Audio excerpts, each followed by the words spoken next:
به نام آفریدگار نور و عشق، درود بر تو ستاره درخشان. همه ما آدما دلمون میخواد وقتی که وارد رابطه میشیم اون رابطه رو به زیباترین شکل حفظش کنیم. با کسی که توی رابطه هستیم جوری برخورد کنیم که هم شیفته ما باشه و همین که در عین حال که احترام خودمون و طرف مقابلمون حفظ میشه بتونیم رابطمون رو خیلی قشنگ و عاشقانه مدیریت کنیم. قدرتمند باشیم، هر جایی که نیاز هست بتونیم نه بگیم، هر جوری که دلمون میخواد به طبع خودمون و همینطور طرف مقابلمون با سیاست رفتار کنیم که رابطه رو به زیباترین شکل بتونیم حفظش کنیم و تا ابد عشق رو توی اون رابطه نگه داریم. توی این ویدئو بهت یاد میدم که چجور مثل یک بلکت رفتار کنی و مثل یک گلدن ریتریور رفتار نکنی. چجور بدرخشی، ارزشت حفظ بشه و کاری کنی که همه جا نقطه جلب توجه همه انسان ها باشی. تا انتهای ویدئو با من باش.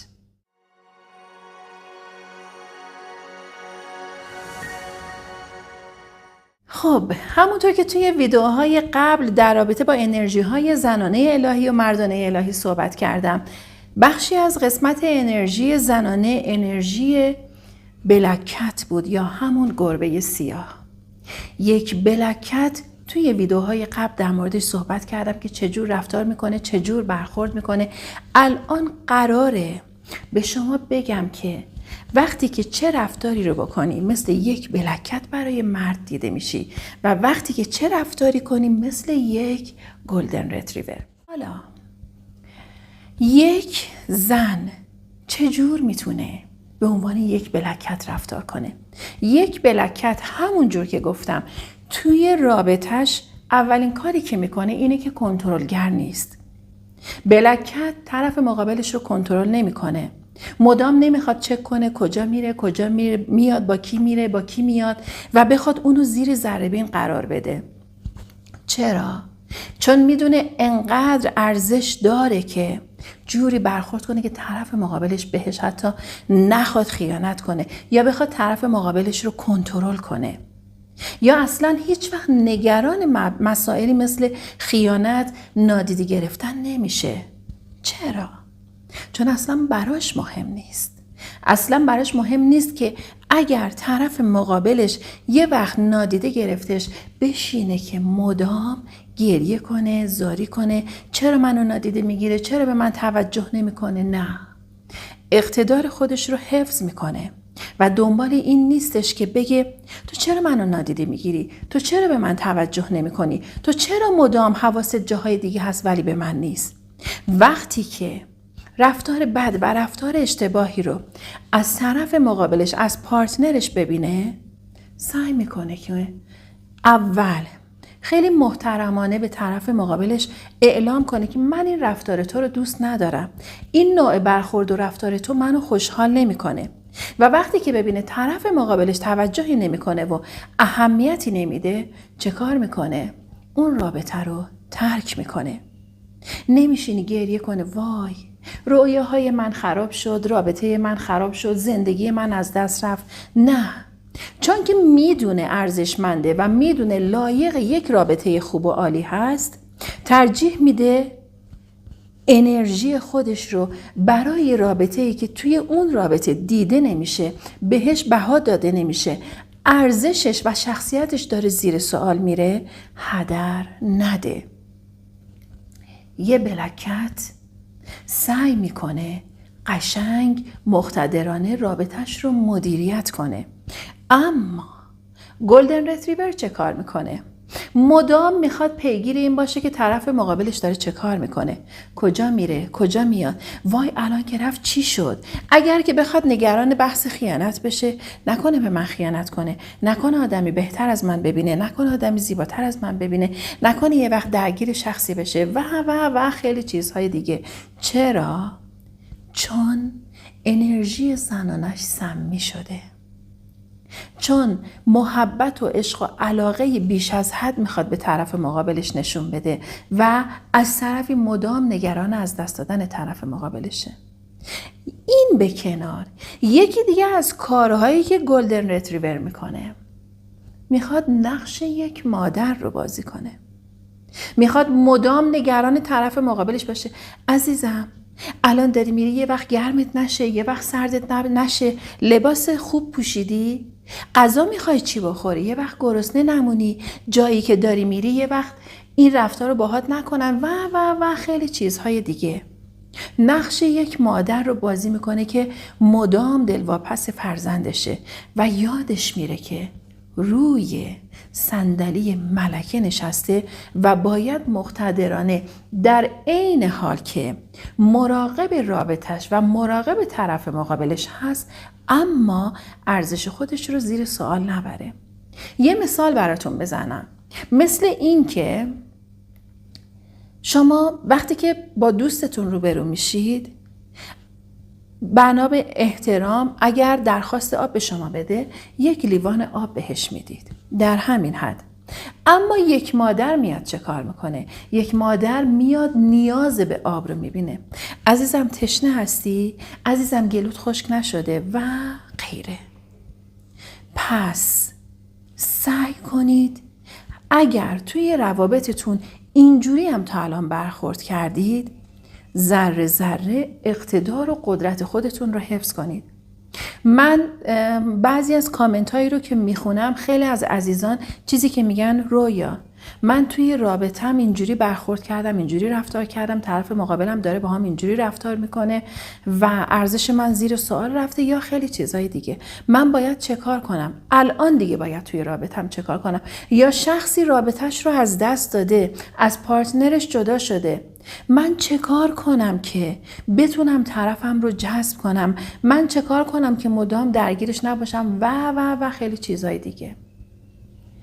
تو وقتی که به عنوان یک بلکت بتونی رفتار کنی، اولین کاری که میکنی، میای توجهت رو میذاری روی ارزش‌های خودت، روی قدرتمند شدن خودت. به خودت بها میدی، برای خودت ارزش قائل میشی. انرژیت رو نمیذاری برای طرف مقابلت، حالا چه اون کسی که توی رابطه با تو هست و چه اون کسی که از رابطه با تو خارج شده. به جایی که توجهت رو بذاری روی طرف مقابلت، مدام میای توجهت رو میذاری روی خودت، به خودت میرسی، به خودت بها میدی، خودت رو همون جوری که هستی با عشق میپذیری، کاری که یک بلکت میکنه.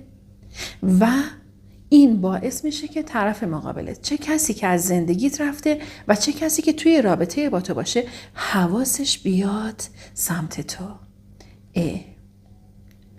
عشق من، پارتنر من داره به خودش بها میده، به خودش میرسه و بعد میخواد چه کار کنه؟ میخواد توجه تو رو به خودش جلب کنه. این کاری که شما میکنید، یکی دیگه از کارهایی که بلکت انجام میده اینه که میاد به مرد اجازه میده که دنبال کنندش باشه. ببینید، شنیدید جدیداً روی زبونها افتاده که مردها پرنسس شدن، مردها اینجور شدن، مردها ضعیف شدن و خیلی چیزهای دیگه. توی این اتفاقات یه جاهای ما زنها خودمون مقصر هستیم. چرا؟ چون طرف مقابلت رو دوست داری و به خاطر علاقه‌ای که بهش داری میای نقش یک مرد رو حتی بازی میکنی.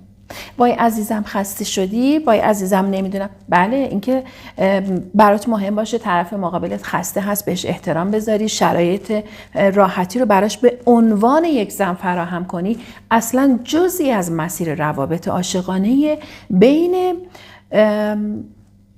آقا و خانم هست.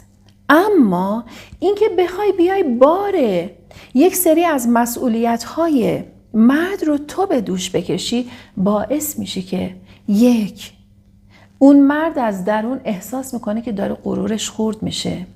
دو، خود به خود به مرور زمان اون مرد رو عادت میدی که نخواد یک سری از مسئولیت‌ها رو به دوش بگیره و تو به عنوان یک زن بعد از یک مدتی که داری این رفتار رو میکنی، خود به خود خسته میشی. حالا حتی اگر وجودت پر از همون انرژی زنانه باشه، یعنی به مرز انرژی بلک کت هم نرسیده باشی. بلک کت که این کارو نمیکنه. بلک کت کار دیگه ای که انجام میده، اجازه میده مرد مسیرش رو خودش پیدا کنه. اجازه میده مرد یه جاهای مدیریت رو کاملا خودش به دست بگیره.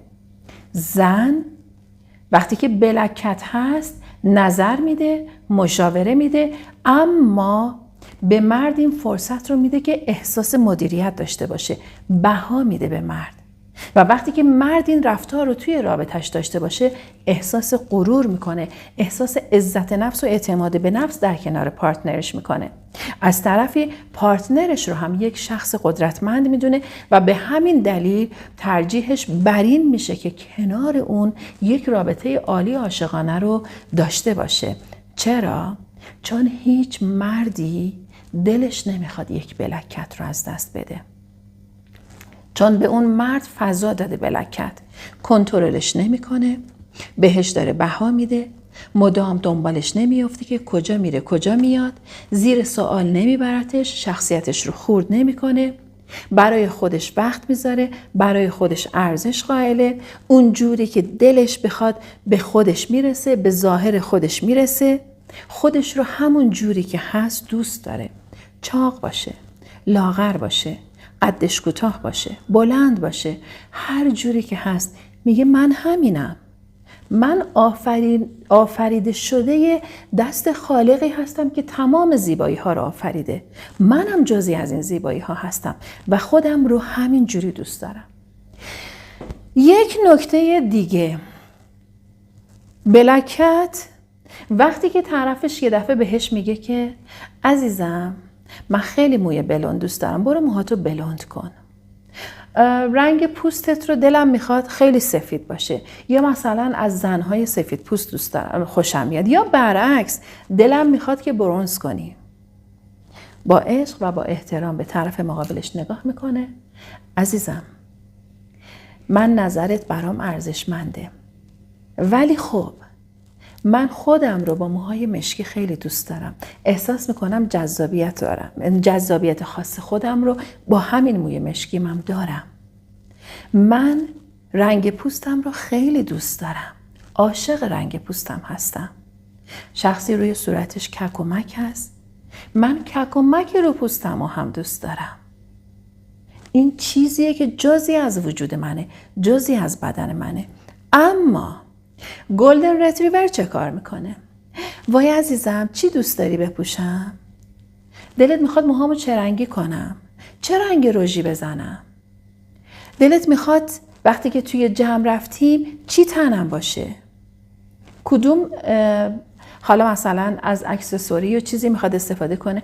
عزیزم دلت میخواد کدومو بندازم؟ ببینید من نمیگم احترام گذاشتن به نظر طرف مقابلت اشتباهه، نه اصلا، اتفاقا خیلی خوبه به طرف مقابلت احترام بذاری، اما باید تعادل رو حفظ کنی. یه وقتایی ما خیلی ها رو داریم میبینیم از اول زندگیش تا آخر زندگیش مدام دنبال اینی که نظر طرف مقابلش رو جلب کنه. ببینید چی میخواد، چی دوست داره، دلش میخواد چه کار کنه، فقط اون براش مهمه و میاد خودش رو میکوبه زمین به خاطر طرف مقابلش.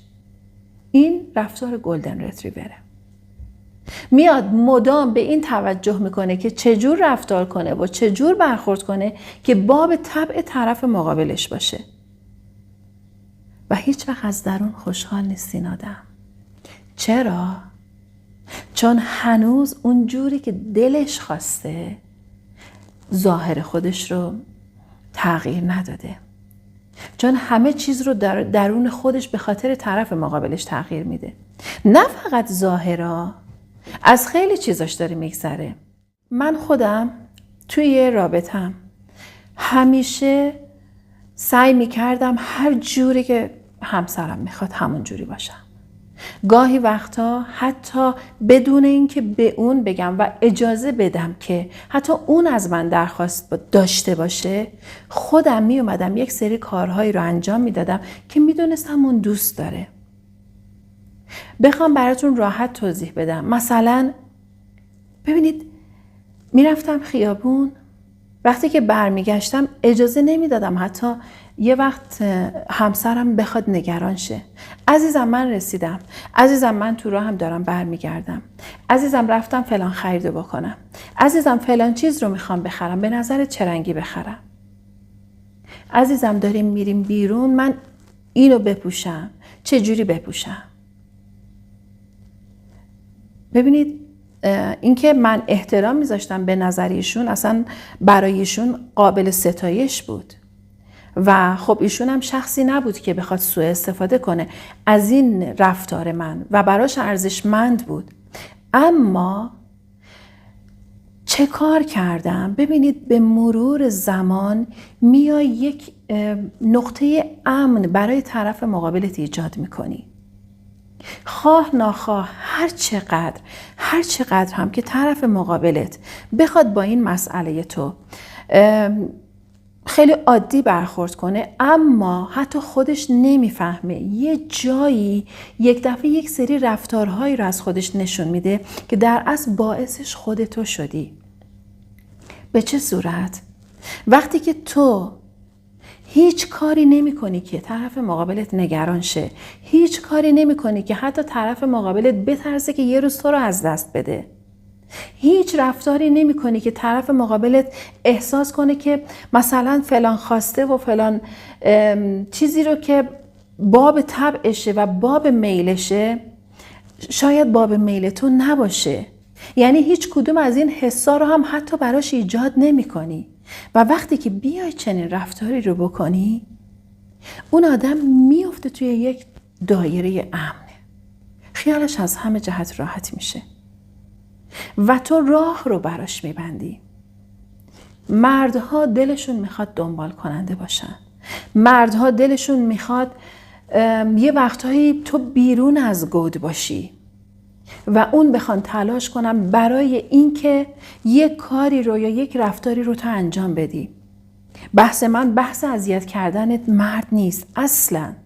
بحث من بحث سر اینه که شما نباید رفتارتون یه جوری باشه که این مرد احساس کنه همه چیز در اختیارشه به قطع و 100%. همه چیز کاملا براش اوکیه. و یه روزی یه جایی به خاطر همین خوب بودن بیش از حدت رابطت رو از دست میدی و همون آدمی که عاشق تمام این رفتارهای تو بوده و تو رو میپرستیده به خاطر همین رفتارهات که اذیتش نمی کردی، حتی وقتی که از تو جدا میشه.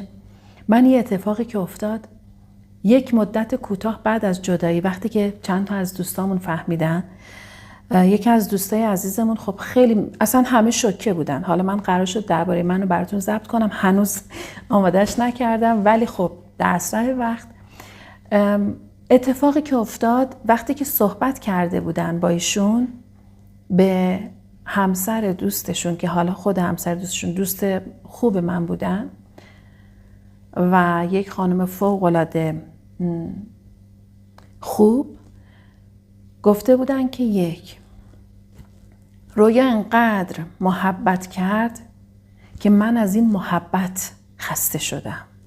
2، من خیالم راحت از رویا.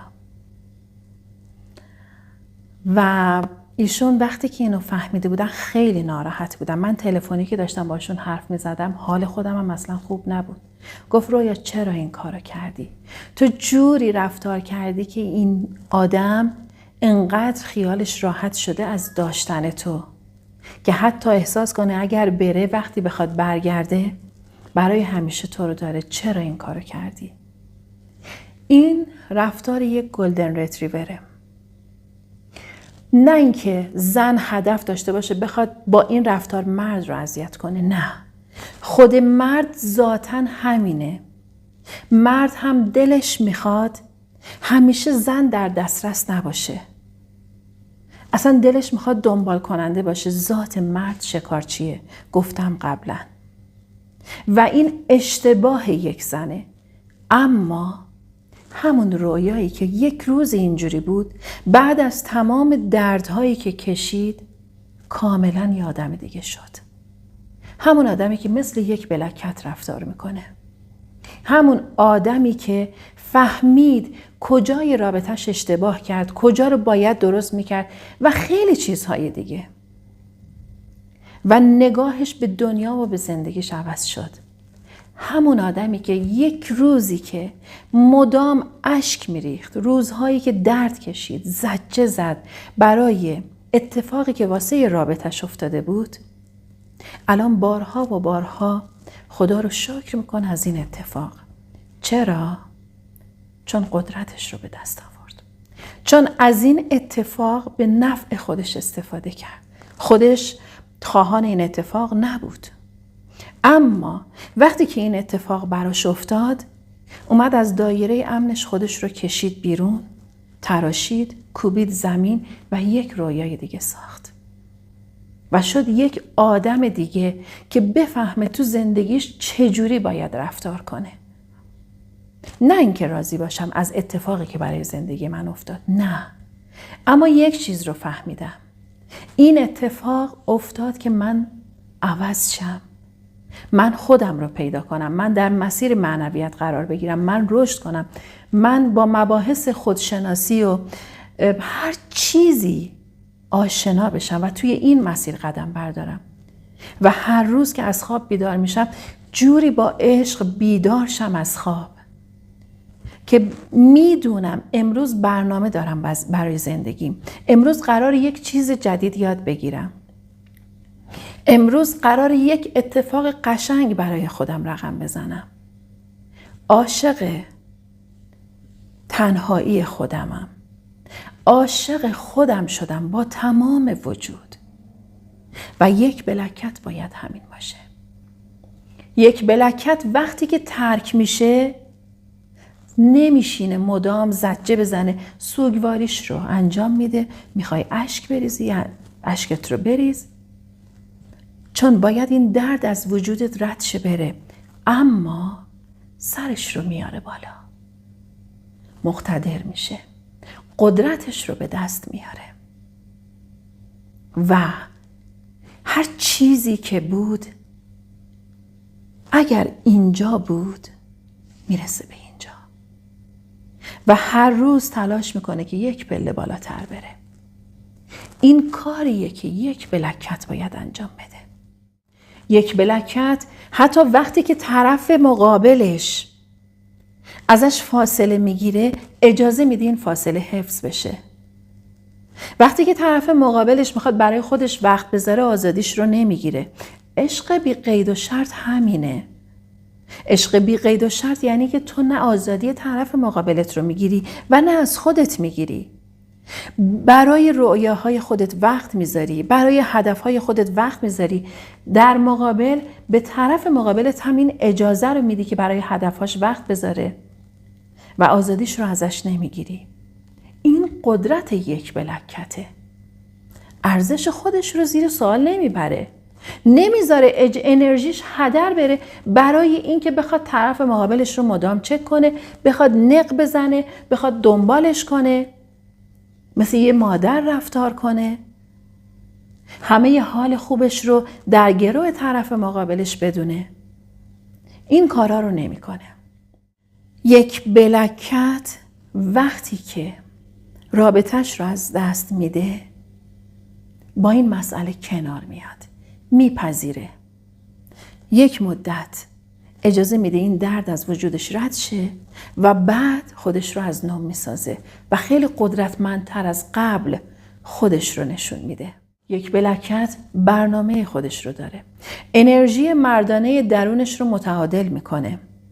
وقتی که انرژی مردانه درونت متعادل باشه هدفات برات مشخصن. برای هدفات برنامه ریزی میکنی. اعتماد به نفس داری. عزت نفست رو همه جا حفظ میکنی. اجازه نمیدی کسی عزت نفست رو ازت بگیره. اجازه نمیدی اعتماد به نفست از بین بره. نمیشینه منتظر این که طرف مقابلش بهش زنگ بزنه عزیزم میخوای بریم بیرون؟ نه. برنامه خودش رو برای خودش میریزه. و مدام نمیشینه منتظر این که امروز به هم زنگ نزد بریم بیرون، خب ولش کن، فردا زنگ نزد، پس فردا زنگ نزد، آخر هفته عزیزم تو چرا من برات مهم نیستم به من زنگ نمیزنی؟ چرا اصلا حواست به من نیست؟ چرا برنامه نمیریزی با هم بریم بیرون؟ این کارو نمیکنه، برای خودش برنامه ریزی میکنه. خب زنگ نزد، سرگرم کارشه، منم سرگرم کارم هستم، منم برنامه شخصی خودم رو دارم و برای خودش برنامه ریزی میکنه، برای خودش وقت میذاره. و همینه که وقتی که بلکت اینجوری رفتار میکنه، طرف مقابلش با عشق میگه خب برای خودش داره وقت میذاره، برای برنامه‌اش داره وقت میذاره، هدفهای خودش رو داره و سعی میکنه مراقبش باشه.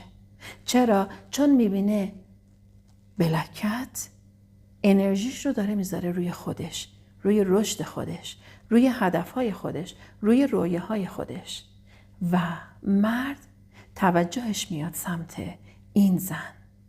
چون مردها لذت میبرن از حضور زنی که قدرتمند رفتار میکنه، از حضور زنی که توجهش و وقتش برای خودشه و واسه خودش داره وقت میذاره. یک بلکت دنبال این نیست که مدام هر چیزی رو که باعث شادیش میشه در گروه طرف مقابلش بدونه. یعنی یه جوری رفتار کنه که عزیزم دوست داری من فلان کارو بکنم؟ عزیزم من دلم میخواد تو خوشحال باشی، عزیزم یه وقت تو ناراحت نشی از این رفتار من. و نه قدرت نگفتن داره، نه میتونه جوری رفتار کنه که خودش دلش میخواد و دوست داره، فقط دنبال اینه که طرف مقابلش رو خوشحال کنه. همین، یعنی خوشحالی طرف مقابلش براش مهمه. این خوبه، این که تو باعث آرامش طرف مقابلت باشی خوبه، اما این که بخوای خودت رو زیر پا له کنی و از خودت بگذری این خوب نیست. و حتی مرد همینو دوست نداره. مرد وقتی که میبینه یک زن برای خودش ارزش قائل نیست، برای برنامه‌های خودش ارزش قائل نیست، برای جسم و روح خودش ارزش قائل نیست، ازش میگذره، از اون رابطه میگذره. چرا؟ چون هیچ کس دلش نمیخواد با کسی که خودشو دوست نداره در ارتباط باشه، با کسی که همه وقت و انرژیش رو گذاشته برای طرف مقابلش و از خودش داره میگذره در ارتباط باشه. قدرتتون رو، اقتدارتون رو، ملکه بودنتون رو، همه اینا رو حفظ کنید. قرار نیست از ارزش‌های خودتون بگذرید به خاطر رابطتون. مرد همینو دوست نداره. این یک واقعیته. شخصیتت، اعتماد به نفست، عزت نفست، رفتار زنانت، زنانگیت، اینکه توجه داشته باشی به نیازهات، چه نیازهای روحیت، چه نیازهای جنسیت. وقتی که یک زن همه اینا براش مهم باشه، برای یک مرد ارزشمند میشه. وقتی که توی رابطش انرژیش رو و توجهش رو بذاره روی خودش و با اقتدار، با باهوشی حواسش به رابطش هم باشه، این رابطه هیچ وقت خراب نمیشه. دوستای عزیزم، امیدوارم که چیزی رو از قلم ننداخته باشم و اگر احساس کردم که چیزی رو از قلم انداختم، حتما باز ویدیوهای دیگه رو ضبط میکنم و با شما به اشتراک میذارم. اگر نظری داشتی حتما برای من بنویس. اگر توی رابطت تجربه خاصی داشتی میتونی بنویسی و با دوستات به اشتراک بذاری. کانال رو اگر سابسکرایب ندارید حتما کانال رو سابسکرایب کنید و ویدیو رو لایک کنید. و تمام تلاشم بر اینه که تا جایی که میتونم به بهترین شکل آگاهی بدم و کاری کنم که چه مرد چه زن، جنسیت توی کانال من اصلا مطرح نیست. چه زن چه مرد با هم رشد کنیم و به تعالی برسیم. رشد مرد و رشد زن در کنار هم باعث میشه که نور عشق در جهان گسترش پیدا کنه. عزیزای دلم، یادتون نره که خیلی دوستتون دارم. یا حق، خدا نگهدار.